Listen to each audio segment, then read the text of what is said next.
Hey guys, and welcome to, sorry, hold on, let me focus.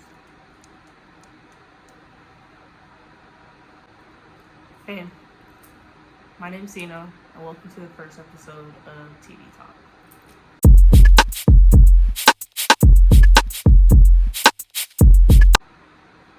So basically, this segment is going to be me talking about something that I do anyway.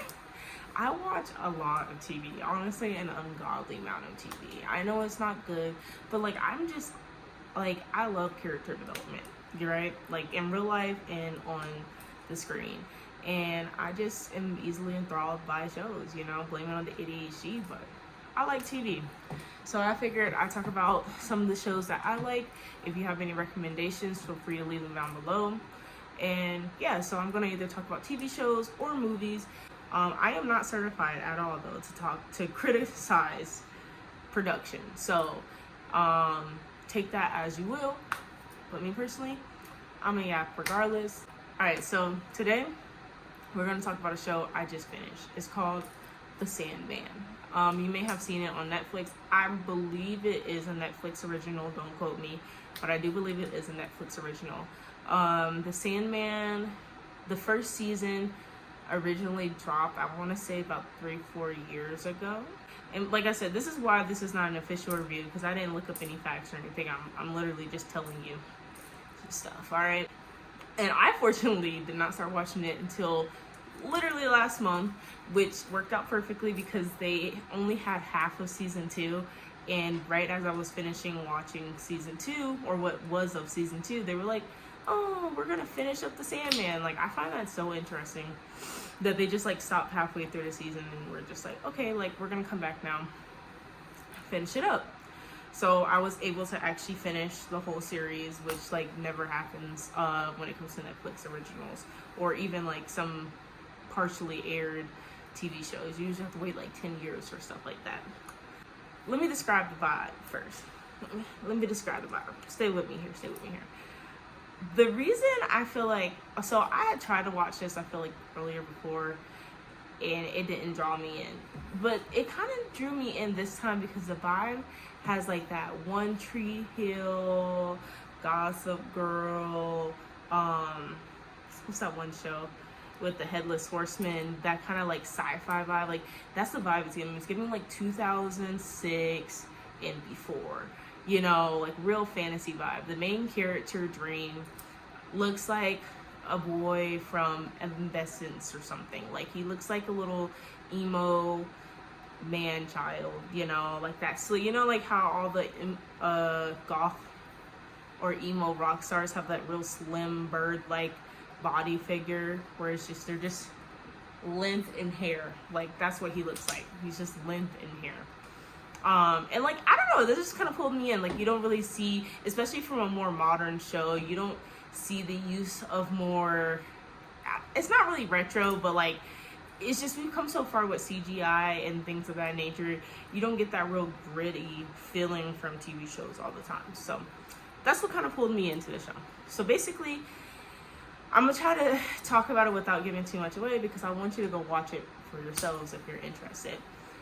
So the show starts with the main character talking to their sidekick, the royal librarian of the Dream Realm, telling her name is Lucienne, by the way, telling her, I need to go find him, this can't be, nightmares shouldn't walk, like the direct quote is, nightmares shouldn't walk in the waking world. To find out, one of the nightmares he created got out and was wreaking havoc among humanity. And this is set back, like this initial scene is set back, I want to say, in the late 1800s. Yeah, around the late 1800s to like the early 1900s, like 1902 kind of vibe. And he's out, the nightmare's out, and basically the nightmare becomes a serial killer. Okay, we'll get more into that a little bit later, but the nightmare becomes a serial killer. So Dream, which is the main character, and feels responsible to go out and find his creation and stop him. So he gets out, he finds the nightmare. The nightmare's name is the Corinthian.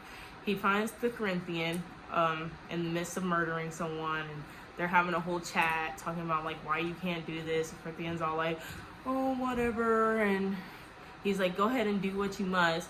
So Dream starts to suck him up, and he starts to turn into sand, and all of a sudden Dream disappears. In true human fashion, humans were searching for something they could not have, and they got Dream instead. They were basically trying to, what's the word?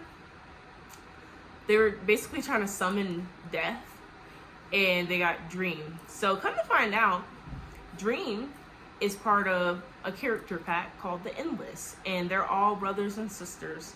And so in the Endless, you have Destiny, Death, Dream, Destruction, Desire, Despair, and Delirium, who used to be Delight.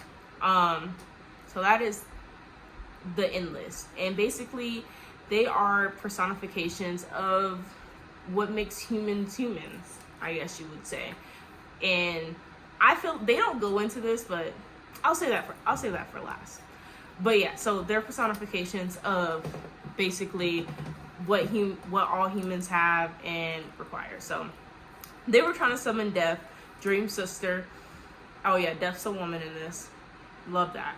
Dream's sister, and they summoned him because they obviously didn't know what they were doing. So they kind of just summoned whoever was in or on Earth at the time, which happened to be him. Like, wrong place, wrong time, for reals. The Corinthian then took the opportunity to tell these humans how to keep Dream locked away without him regaining his power. That way he can go on and become the greatest serial killer ever known. You know, what's good for the geese is good for the gander, I guess.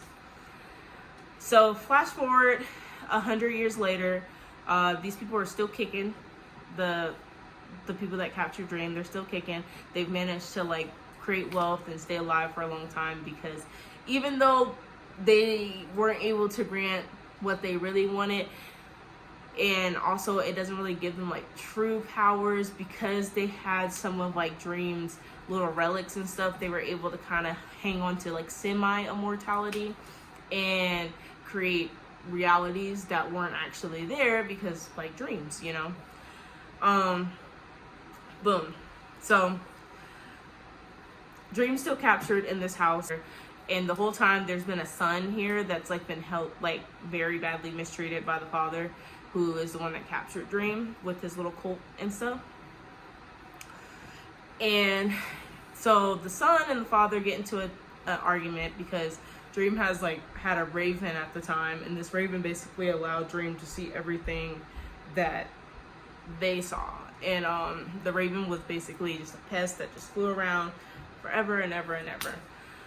So the father was all told the son, like, you need to go shoot that raven, like go shoot the raven, whatever.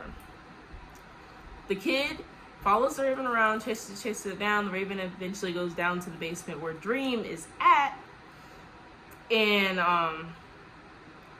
he shoots the raven, but it hits the little glass bubble. Oh, I guess this technically isn't the full 100 years in the future. It's probably like 50 years ahead of time. It hits the like raven, boom, but it also hits the glasses, and so the father and the son get into an argument. And then while they're arguing, the son accidentally kills the dad. He becomes the new heir. He tries to make a bargain with Dream while he was in the bubble and be like, if you promise not to hurt me in my, like, because at this time he had fallen in love with someone that was working with for him. Promise not to hurt me and my lover, we'll let you go, I promise. But Dream was jaded by this point, as one would be if you've been trapped in the bubble for 50 so years, and you know, didn't take the deal basically, and just refused to like move further with that. So boom, 100 years pass, and they still have him down in the basement. The son and his lover, they're older guys now, they're about 80, you know, they're getting up there. They come down to visit Dream one last time, and he tells him, he's like, this is gonna be the last time I see you, like, I'm going to die, we didn't have any kids, I don't know what will happen to you past this, like, if you promise not to hurt me, then like I'll let you go. Dream still doesn't say anything. And he's in a wheelchair, and so the lover's pushing him with the wheelchair, and it basically breaks the seal that's keeping him contained. And so he manages to put one person asleep. One person falls asleep. He hops into their dreams. Boom. He makes them shoot at the glass, and he breaks free. And he does end up putting the son into an eternal sleep, which they call it the sleepy sickness at this time. He puts him into an eternal sleep as punishment.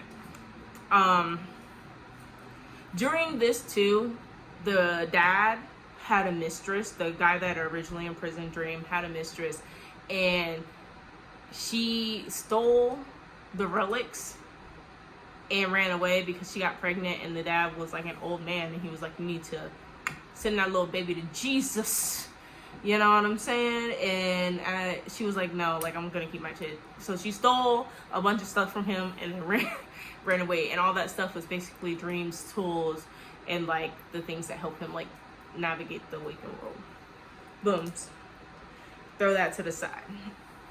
So yeah, he puts that guy in the sleepy sickness. Mind you, when they captured Dream, a lot of people went into sleepy sickness when Dream was captured, because he wasn't there to regulate pushing people in and out of the realm. So some people just stayed asleep the whole 100 years, and they aged, but they aged super slowly. So they were still able to be alive like by the time he got out of the bubble. But some people had like nightmares, some people couldn't sleep, some people sleepwalked. Like it was like a whole thing, and this just went on while he was captured. So he gets out the bubble, and he goes back home, right? And like he's talking, he's like, none of my siblings came and tried to help me. Like he's a real moody dude. Like, I'm not gonna lie to you. Like, this guy, he's a real moody guy. Like he never grew on me. I'm not gonna lie. Like, he had good moments, but he never grew on me as a character. And he was just definitely played like a very broody mood dude, like very party killer kind of vibes. So he's all like, oh, no one tried to help me. He's like, I need my tools. So he goes off, and like immediately after coming back, he leaves again. Like, after coming back from being captured, he leaves again to go find his bag of tools. And it's like, come on, bro. Like, do you learn your lesson? He basically, his things is like his helm, and it's like this little sick little gas mask looking thing. And that's like his helmet, and it's also his sigil. So like the sigil is used to call to like the siblings, and it's like basically a representation of him, right? So he's got his helm, he's got a bag of sand, he is the Sandman, and he's got like a little ruby that helps like basically manifest his powers through the ruby, right? So mind you, the lady had been selling all his stuff basically on eBay. The first thing he goes to find is his helmet, and his helmet was traded with a demon for an amulet of protection for the one lady, so basically no harm would come to her. So he has to go to hell. That's the first place he goes. He goes straight to hell, to the underworld, where Lucifer lives, right? I do not like the way look, no judgment, right? But I'm not a fan of the person cast as Lucifer. Okay. I just don't feel like their vibe was doom and gloom enough. You know, like they were what they were saying is like, oh, woe is me, the ruler of hell. But like it didn't hit where it needed to hit, okay? But he goes down there, he finds out who stole his helm, right? And that demon challenges him to a duel. But because like it's a duel, they get to like choose who champions for them. We all know how that works, right? So he's like, I choose Lucifer Morningstar to champion for me. And they only touch a little bit on God in this, right? Like they talk about God, but they like switch between calling them God and the creator, you know? So, but also they also talk about how like the Endless specifically talk about how like they'll go through timelines and dimensions. So like this is at least when they talk about God and Lucifer, it's Earth. They're not talking about for the universe. They're talking about Earth. All right. So they like challenge, and like it's basically a battle of concepts. Like I will say this part was super cool because like you thought they were gonna fight, and they just stand there and they're like, and all of a sudden they're like, I am a horse. And then you're like, I am a mouse, the scarer of horses. And then you're like, I am a hunter. Like, it's like, it was like really cool. Like, it's like the concept of basically like what can be take down this. It's like rock, paper, scissors, but with words. Like, it was a super cool scene. And at the end, like, Lucifer's all like, I am anti-life. And then, like, but, like, as they're saying these things, if they hit with the words, it, like, affects them on, like, their physical. So, like, anti-life, you can see the life draining out of Dream, and he's like, I am hope. Mind you, I don't really think, because, like, at the end of the day, if life is ending, like, if there is no life, what is there to hope? But, you know, that's how they played it. So, boom. That's over. He gets the helm. He's humiliated Lucifer. Lucifer like, if I see you again, it's on sight, basically. Boom. Runs off. He goes to grab his sand. He runs into Joanna Constantine. If you don't know about Constantine, the movies and stuff, they're basically demon hunter family. It's like Winona Earp, Van Helsing kind of vibe. It's a legacy of people that go hunt down demons, work with the church, perform exorcisms, cast spells, that kind of vibe. So he finds her in her modern form, and he's all like, you have to obey me. Like I said, moody. He's moody. He's like, you have to obey me. I made a deal with your ancestor. Like, you must respect my presence. But it's a whole nother lady, mind you. So she's all like, I don't know you. And they get into this whole like thing. So he just follows her around. Kind of find out. And she like bought the sand from the lady, but couldn't find out she left the sand with her ex-girlfriend, you know, because she thought it'd be safe, and she also thought it'd be a reason to go and cuddle back up with her ex-girlfriend, whatever. The sand killed her ex-girlfriend. Killed her. Boom. It basically, she was holding it, and it was giving her like visions of the perfect dream, but it was like sucking the life out of her because it wasn't meant to be handled by mortals. So he's all like, he had to bring her back to reality, and look, like she's dying. She's all like, save her, save her. And he's like, I can't save her, you know? So, boom, he gets his sand. He teams up with Joanna for like a little 1-2. And like during this, he's also having flashbacks of like him back in the day. And back in the day, he knew Joanna Constantine.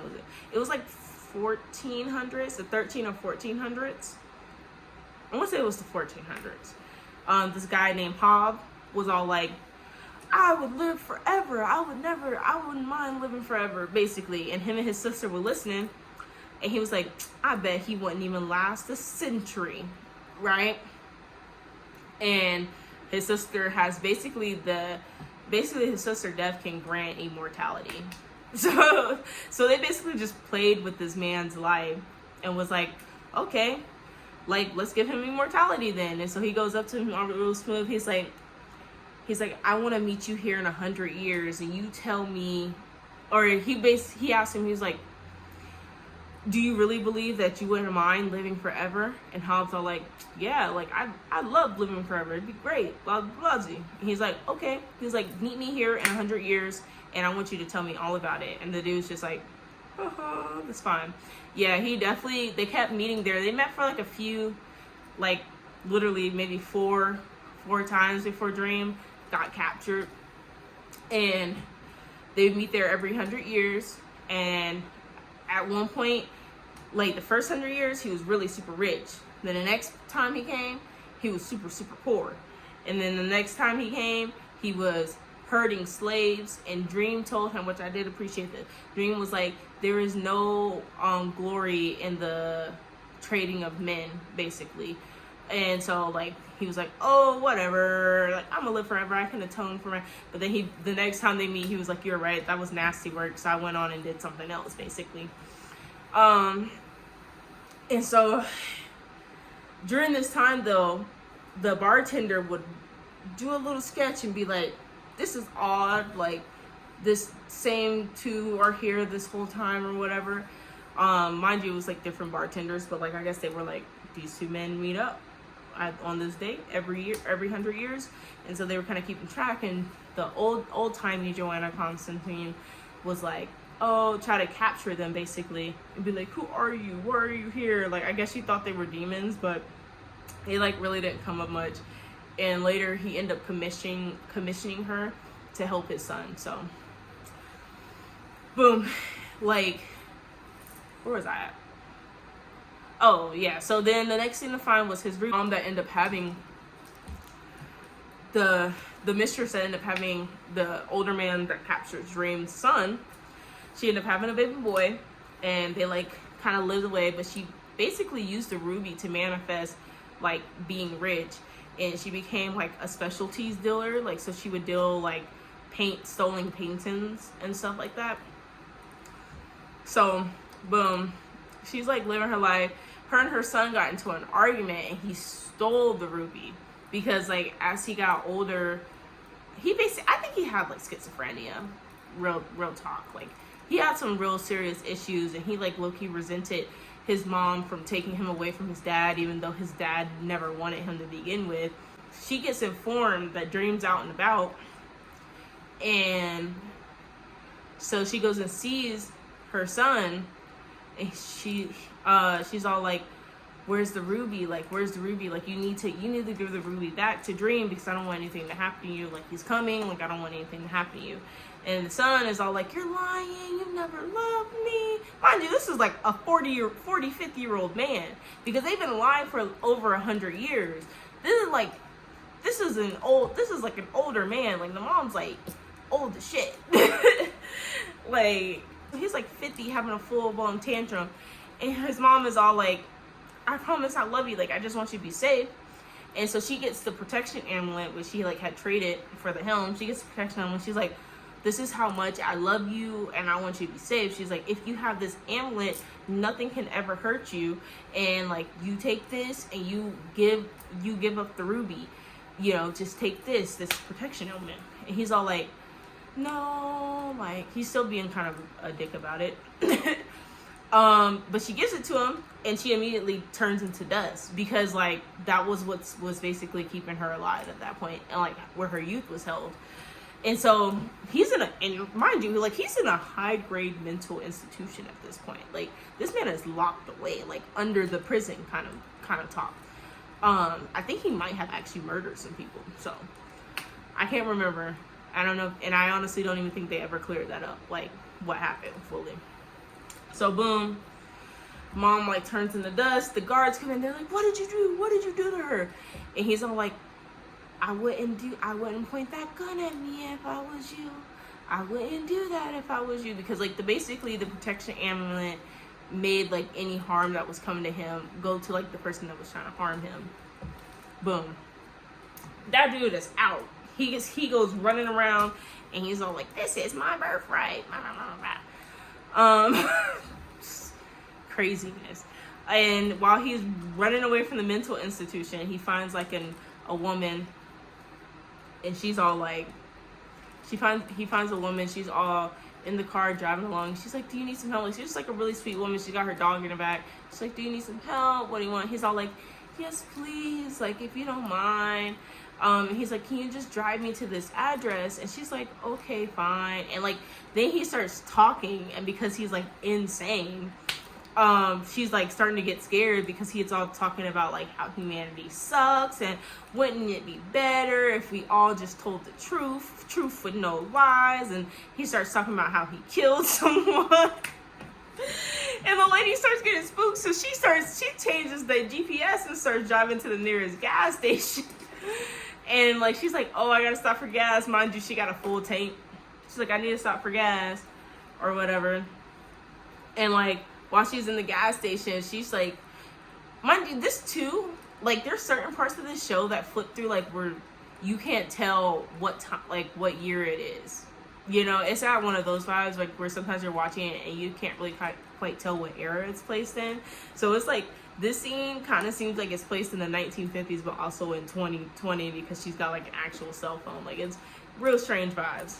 Like, all the scenes with that guy, like, are super strange, which I feel like is very metaphorical for how his realities and how he perceived time was collapsing on itself and, like, you know, whatever. And so, like, she goes in there and she's all trying to get the dude. She's like, you need to help me. This guy's crazy. He's a psycho killer. He escaped from the mental ward. You gotta help me. And the cashier dude's being dense as fuck. And he's like, what? What do you mean? Like, what do you mean? Like, are you playing a joke on me? Like, is this a prank? Mind you, this is, like, a grown woman. This ain't no kid. Like, you think a grown woman would come in there and play a prank on you? Mind you, she was a black woman. I'm gonna just put that there. And, then he starts seeing the dude in the back looking all crazy, and he's all like, oh, okay.